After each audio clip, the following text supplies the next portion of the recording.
Hello दोस्तों, आप सुन रहे हैं युवाणी और आज का दिन है बेहद खास क्योंकि आज है राष्ट्रीय प्रसारण दिवस। वो दिन जब भारत में रेडियो की शुरुआत हुई थी और आवाजों का जादू हर दिल तक पहुंचने लगा था। आज हम आपको मिलवाएंगे एक ऐसी शख्सियत से जिनकी मोहब्बत की कहानी शुरू हुई है रेडियो से। तो आइए प्रोग्राम में स्वागत करते हैं सुशीला जी का। नमस्ते नमस्ते। अगर आज मेरी बातों में आपको रस आ जाए ना तो समझ लेना कि वो रेडियो की ताकत है। सुशीला जी, आपने हमें बताया था कि आपकी जिंदगी का सबसे खूबसूरत दौर रेडियो की वजह से शुरू हुआ था। हमें भी सुनाएंगे आप वो कहानी? ये बात है कुछ 26 साल पुरानी। वो वक्त जब रेडियो हमारे मोहल्ले में एक ही घर में था, हमारे पड़ोसी मिश्रा जी के यहाँ। हर शाम मैं वहाँ जाकर बैठती थी। छत पर चारपाई डालकर रेडियो सुनने का अपना ही मजा था। और फिर एक दिन आई एक नई आवाज। नमस्कार, मैं हूँ आपका अपना सुधीर, आपके दिलों की आवाज। हे भगवान, उस आवाज में कुछ तो था जो मेरी रूह में उतर गया। फिर क्या हुआ सुशीला जी?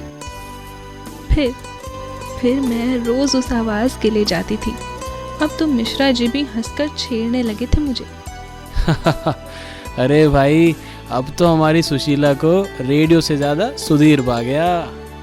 और एक दिन उन्होंने ये राज खोला। अरे भाई सुशीला, सुधीर हमारा ही भांजा है, मिलवाते हैं तुम्हें, आ रहा है वो छुट्टियों पे। फिर क्या हुआ सुशीला जी? आप तो जैसे मानो आसमान में उड़ने लगी होंगी, है ना? सच कहा आपने। मैं तो जैसे बच्ची बन गई थी।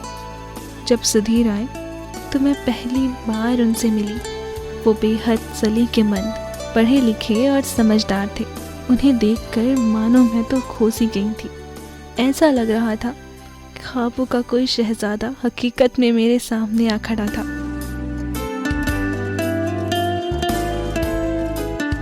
मामा जी, ये हसीना कौन है? इनका तारुफ नहीं कराया आपने। मैं सुशीला। अरे भाई, ये हमारी सुशीला है, बड़ी मुतासिर है तुमसे। और तारुफ से शुरू हुई हमारी वो मुलाकात अब घंटों की लंबी बातों में तब्दील हो गई। वो मुझे प्रसारण की दुनिया के बारे में बताते। आकाशवाणी की शुरुआत कहाँ से हुई, स्वतंत्रता में उसकी क्या भूमिका रही, सब कुछ बताया उन्होंने कि कैसे स्टूडियो में रिकॉर्डिंग करते हैं और कैसे करते हैं प्रसारण। और मैं तो बस एक तक उन्हें सुनती रहती। कभी कभी हम छत पर जाते, रेडियो चालू करते और बैठ जाते। सुशीला जी, रेडियो केवल आवाज नहीं, एक एहसास है जो दिलों को जोड़ता है। और मैं मन ही मन इस जुस्तजू में लग जाती कि मैं आपको कैसे बताऊं। दिल तो हमारा बहुत पहले ही जुड़ चुका है। कभी पता ही नहीं चला कि हम दोनों एक दूसरे की आदत कैसे बन गए। लेकिन फिर वक्त की तरह सुधीर की छुट्टियां खत्म हो गईं और वो दिल्ली चले गए और मेरी बेचैनी जैसे और बढ़ा गई। और फिर क्या हुआ सुशीला जी? आपने उनसे बात की या फिर संपर्क टूट गया? हाँ, यूं ही कई दिन गुजर गए। मैं तो रेडियो पर बस उनकी आवाज़ सुनती रहती। फिर एक दिन रेडियो पर लाइव कॉलर से बात हो रही थी तो मैंने भी हिम्मत कर मिश्रा जी के टेलीफोन से उनको फ़ोन लगा लिया। उधर से आवाज़ आई। हेलो, मैं आकाशवाणी से आपका रेडियो पार्टनर सुधीर। हमारी बात किन से हो रही है? आपकी सुशीला बोल रही हूँ, जिस पर आपकी आवाज़ का जादू चल गया है। पहले खामोशी और फिर एक आवाज़। मैंने भी कभी उस खामोश मोहब्बत को अल्फाज देना चाहा था। सुशीला जी, क्या आप अब भी सुनती हैं हमें? जी, सुनती हूँ और सिर्फ आपको ही सुनती हूँ। उस दिन रेडियो पर पहली बार मोहब्बत का इजहार हुआ और अब 25 साल से हम साथ हैं।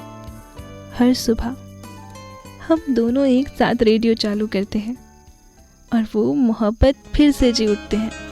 अरे वाह सुशीला जी, आपने तो साबित कर दिया कि अगर मोहब्बत सच्ची हो तो आवाजों से भी दिल जुड़ सकते हैं। दोस्तों, रेडियो सिर्फ एक मशीन नहीं है, ये तो दो दिलों का पुल है। आपकी कहानी हम सब के लिए एक तोहफा है इस राष्ट्रीय प्रसारण दिवस पर।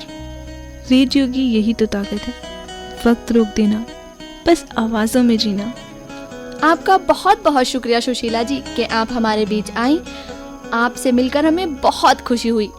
और अब मैं अपने श्रोताओं से बस इतना ही कहना चाहूँगी कि अपने दिल की सुनिए। कभी कभी वो रेडियो की तरह धीरे धीरे पर बजता हमेशा सच्चा है।